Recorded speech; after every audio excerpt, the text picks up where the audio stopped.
मैं ये समझता हूँ कि इतनी परफॉर्मेंस वो दे चुका है, उसको खिला देना चाहिए टेस्ट मैच। अब वो चाहे परफॉर्मेंस दे या ना दे। बाबर आजम ने जो बात की, फिर उन्होंने बात की 2-2.5 महीने बाद अगर इतना अरसा इतने अरसे बाद टेस्ट क्रिकेट होती है तो उसमें फिर चेंजिंग्स क्या करने की ज़रूरत है।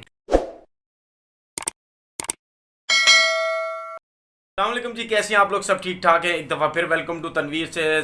कल पाकिस्तान और जिम्बाब्वे का दूसरा टेस्ट मैच स्टार्ट है और बहुत सारी बातें हो रही हैं कि ताबिश खान को खिलाया जाए। ताबिश खान की उम्र ज़्यादा हो गई है लेकिन उसकी जो परफॉर्मेंसेस हैं वो बड़ी ज़बरदस्त हैं।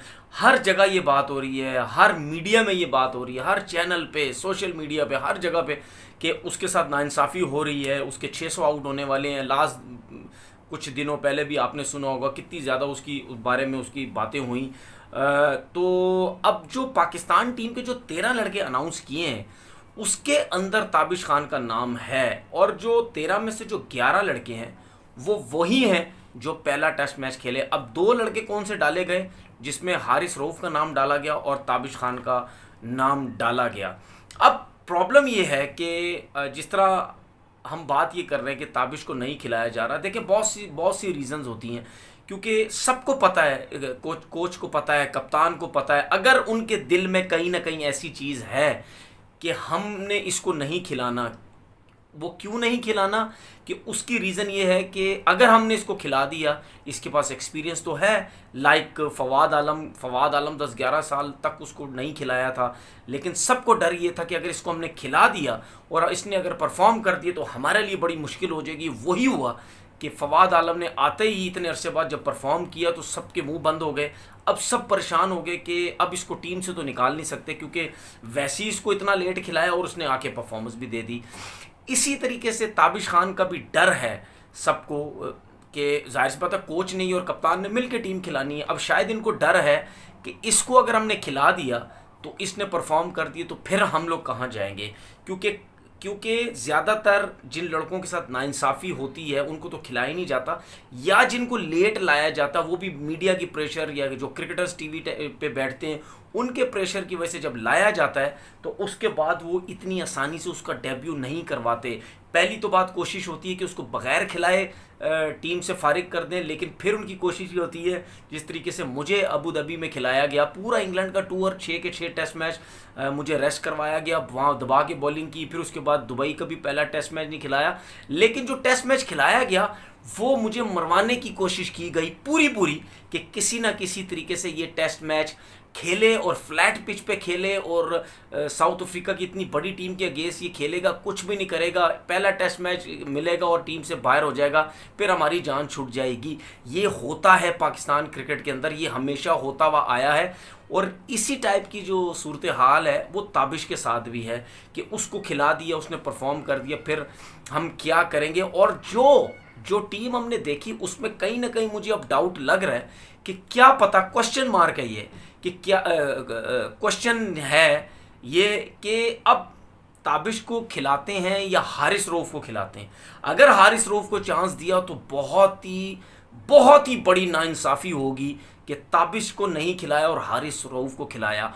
और अगर ताबिश को खिलाया जो उसको पहले टेस्ट मैच से भी चांस देना चाहिए था, क्योंकि इसमें कोई इशू नहीं था कि शाहीन अगर नहीं खेलता तो कोई प्रॉब्लम नहीं थी, उसने वैसे ही बहुत अरसा क्रिकेट खेली हुई है और आगे उसने खेलनी है तो रेस्ट करवा देते, कोई मसला नहीं था। अब ताबिश को चांस मिलता है और किसकी जगह खेलता है ये हम अब कल जब टेस्ट मैच स्टार्ट होगा तो देखेंगे। मैं ये समझता हूँ कि इतनी परफॉर्मेंस वो दे चुका है, उसको खिला देना चाहिए टेस्ट मैच। अब वो चाहे परफॉर्मेंस दे या ना दे ये अब अल्लाह को पता है, लेकिन उसको खिला के आप अपना जो उसकी परफॉर्मेंस है उसके हिसाब से भाई उसको खिला दें तो ज़्यादा अच्छी बात है। लेकिन अगर उस दूसरी तरफ हम बाबर आजम की बातें सुने, जो उसने मीडिया में आके बात की हैं, उसने क्या बातें की, उसने बोला कि जो पाकिस्तान टीम पहला टेस्ट मैच खेली थी हमारी कोशिश होगी कि वही लड़के खेलें, चेंजिंग्स ना हो। लेकिन हम देखेंगे कल मैच स्टार्ट होने से पहले जो पिच की कंडीशन है वो कैसी होती है, उस कंडीशन के हिसाब से हम टीम में चेंजिंग करेंगे। जाहिद महमूद की मैं बात करूं, जाहिद महमूद को एक दफ़ा फिर मौका नहीं दिया गया, 13 लड़कों में उसका नाम नहीं है। साजिद खान का नाम दोबारा रखा 13 लड़कों में। अगर मैं ये समझता हूँ अगर वो ज़रा सी इंप्रेसिव बॉलिंग करता तो शायद आप उसको चांस देते दूसरा, लेकिन मुझे नहीं समझ आया। मुझे तो एक ऑर्डिनरी सा माफ़ी के साथ मुझे एक ऑर्डिनरी सा बॉलर लगा, वो बिल्कुल एक इंप्रेसिव बॉलर लगा ही नहीं है।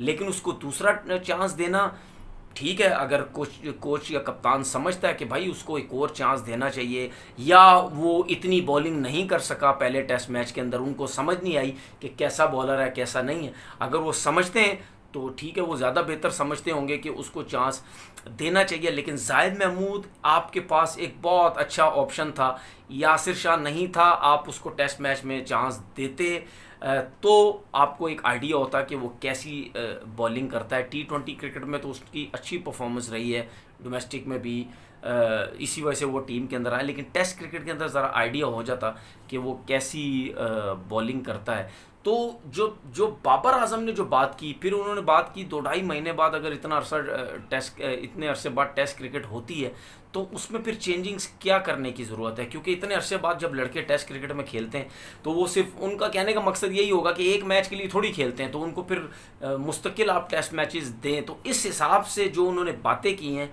उस हिसाब से मुझे लग नहीं रहा कि ताबिश खान को चांस मिलेगा, और अगर किसी और को चांस मिल गया तो फिर बहुत ही ज़्यादा नाइंसाफ़ी होगी, और उसके साथ ये समझ आ जाएगी कि ये ताबिश खान को खिलाना ही नहीं चाहते, कि कहीं अगर खेल गया तो मुश्किल हो जाएगी। और इनके दिमाग में ये चीज़ भी है कि होगी कि अगर ये खेल गया फिर उसके बाद हम इसको बाहर कर देंगे, ये फिर कहीं आके मीडिया में, ये टीवी चैनल्स पे आके ये कुछ न कुछ हमारे अगेंस्ट फिर बातें ना करने लग जाए। तो कहीं ना कहीं डर है इन लोगों का, और ये डर क्यों है?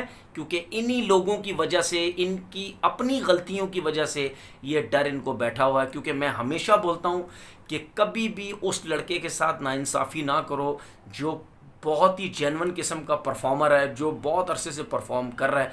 जब वो परफॉर्मेंस देता है तो आप उसको फ़ौरन से चांसेस दें, तब जाके आपको ख़ुद भी समझ आ जाएगी कि वाकई हमने एक मेरिट का लड़का खिलाया है, इसके साथ नाइंसाफ़ी नहीं हुई है।